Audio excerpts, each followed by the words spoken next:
Back to get more on the reserve issue, but Doc, there are some who've also argued that if you look at your intervention on the market, and I stand to be corrected even from your end as well, the Bank of Ghana has been quite heavy on the market in terms of liquidity support, and some of the figures are looking at even more like even $500 million and all that. And some would say that if any market that you have the central bank being that heavy on the market, obviously you will see its local currency strengthening, and that could be one of the major reasons why we are seeing this. And how long can the Bank of Ghana be falling on its reserves to support the local currency? Help me if I'm wrong.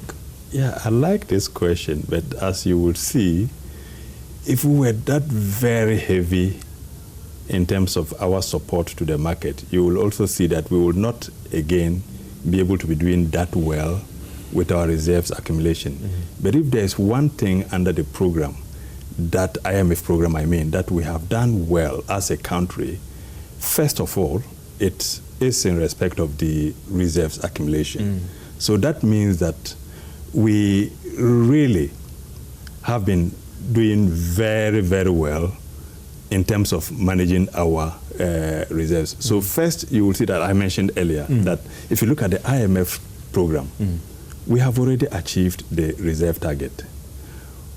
We have already achieved the reserve, and these were very ambitious targets that anybody would have doubted if we were going to be able to achieve these, targets. The target at the end of the program period is 3 months of import cover.